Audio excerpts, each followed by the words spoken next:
Kagulat World. Alexandra Ella bowed out of the Guangzhou Open after a hard-fought three-set loss to Claire Liu, 2-6, 6-4, 6-4. But the Philippine star still chalked up a major personal milestone, a new career high of world number 52 on the WTA live rankings.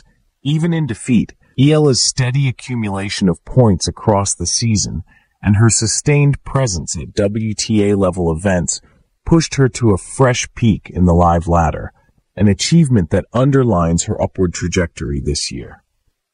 The match itself was a roller coaster of momentum. Ella exploded out of the gates, taking the first set with control and precision, showing the kind of timing and shot selection that has become her trademark. But Liu adjusted, leaning on a heavier serve and more consistent aggression to chip away at rallies and swing the match back in her favor. The Filipino's first serve effectiveness and resilience kept her in contention deep into the encounter, and she fought for every point until the final ball was struck after 2 hours and 26 minutes. Statistically, the duel was close and telling. Both players created break opportunities, served multiple aces, and traded momentum swings across the match. Ella's fight in the second and third sets showed competitive maturity and mental toughness despite the eventual scoreline. More importantly for Philippine tennis, the result did not erase the bigger picture. Ella's season has produced deeper runs, headline wins, and now a career-best live ranking that places her among the rising names on the tour. This development matters beyond a single tournament. Reaching number 52 in the live rankings signals that Ella's game is translating into consistent points at higher-tier events, which improves her seeding prospects and entry access for bigger draws moving forward. It is a tangible reward for months of work and a validation of the progress she and her team have been building at training and match play. For Filipino tennis fans, it is proof that a sustained push at the WTA level can yield historic results. Losses sting, but they also teach. For Ella, the Guangzhou defeat will be studied and converted into adjustments as she chases further gains on the tour. The career high ranking is a momentum tool, a badge of progress to carry into the next tournaments, and a clear message that Alexandra Ella is not merely competing at WTA events. She is climbing the ladder and setting new standards for Philippine tennis. Hindi man nakuha ni Alexandra Ella ang panalo laban kay Claire Liu sa round of 32 ng WTA 250 Guangzhou Open. Panibagong kasaysayan pa rin ang kanyang iniukit. Sa kabila ng pagkatalo sa score na 6-2, 4-6, 4-6, umangat si Alex sa world number 52 sa live WTA rankings. Ang pinakamataas na ranggo ng isang Filipina sa professional tennis history. Sa laban kontra Liu, nagsimula si Ella sa pinakamagandang paraan, agresibo sa baseline, pulido sa mga return at kalmado sa mga mahabang rally. Sa unang set, halos perpekto ang kanyang rhythm, mataas ang first serve percentage at kontrolado ang bawat punto. Ngunit sa pagpasok ng ikalawang set, nagbago ang ihip ng hangin.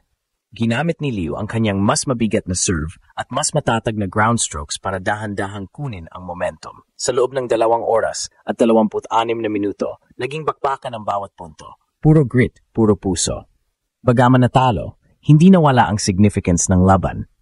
Sa ranking race, sapat na ang puntos ni Alex para malagpasan ang ilang top 60 players, dahilan para umakyat siya sa number 52. Isang indikasyon ito ng kanyang tuloy-tuloy na pag-angat ngayong taon mula sa clay swings ng Europe hanggang sa Asian hardcourt circuit. Hindi man pinalad sa Guangzhou, malinaw na si Ella ay naglalaro na ngayon sa antas ng mga top-tier WTA contenders. Para sa mga Pilipino, ito higit pa sa numero. Ang bawat hakbang ni Alex sa rankings ay simbolo ng pag-asa na isang araw, maaring may Pinay na makapasok sa top 50 o maging Grand Slam regular. Sa edad niyang 20, malinaw na hindi pa tapos ang kwento. Sa totoo lang, ngayon pa lang ito nagsisimula. Sa isang sport na walang shortcuts, ipinakita ni Alexandra Ella na minsan, kahit ang pagkatalo ay pwedeng magdala ng tagumpay. Ang pag-angat niya sa world number 52 kahit natalo kay Claire Liu ay patunay na ang consistency, disiplina at long-term mindset ang tunay na puhunan sa WTA Tour. Sa loob ng taon, naging regular fixture na si Alex sa mga WTA main draws, isang malaking leap mula sa mga ITF tournaments na dati niyang nilalaro. Ang bawat laban, win or lose, ay nagdagdag ng puntos, karanasan at respeto mula sa mga kapwa pro. Sa Guangzhou Open, kitang-kita ang maturity ni Ayala. Hindi na siya basta young prospect na umaasa lang sa raw talent. Ang kanyang shot selection, movement at fighting spirit ay pang-veteran na. Sa first set, pinasok niya si Liu sa kombinasyon ng deep baseline drives at low unforced errors. Ngunit gaya ng inaasahan sa mga big matches, nag-adjust si Liu at doon sinubok ang composure ni Ayala. Kahit bumitaw ang momentum, hindi siya bumagsak. Lumaban siya punto sa punto hanggang dulo. Ipinakita na kayang makipagsabayan sa mas mataas na ranggo. Ang pagkatalo ay hindi setback kundi stepping stone. Sa WTA, mahalaga ang ranking stability at dito pumapasok ang significance ng kanyang bagong posisyon. Ang pagiging number 52 ay nagbibigay ng automatic entry sa mas malalaking tournaments gaya ng WTA 500 events at mga qualifying draws ng Grand Slams. Sa madaling sabi, hindi na kailangang umasa si Alex sa wildcards. Siya mismo ngayon ang target ng organizers. Mas malalim pa rito, ang epekto ng kanyang pag-aangat ay nararamdaman sa Pilipinas. Sa bawat press release, highlight clip at ranking update, dumarami ang mga batang babae na muling nangangarap na sumunod sa yapak niya. At habang patuloy siyang lumalaban sa mga bansang may malalaking tennis programs, dala niya ang bandila ng isang bansa na hindi kilala sa larangan ng tennis. Hanggang ngayon. Kung tutuusin, hindi lang number 52 ang ibig sabihin ng milestone na ito.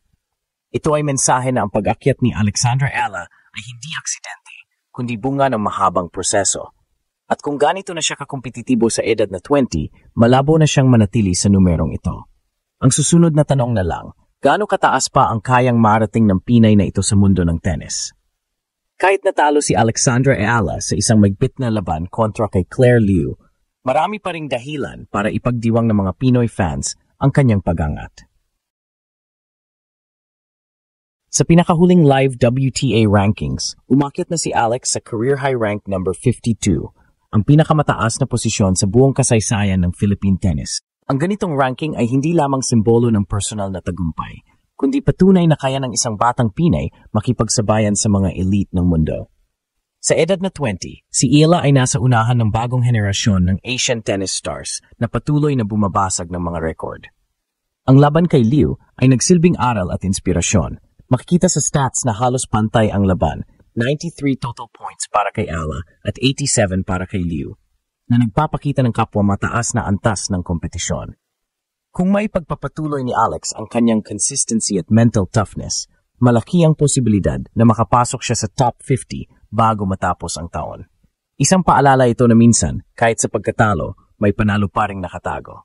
At para kay Alexandra Ayala, ang bagong world number 52, ang laban ay tuloy at ang Pilipinas ay patuloy na umaasa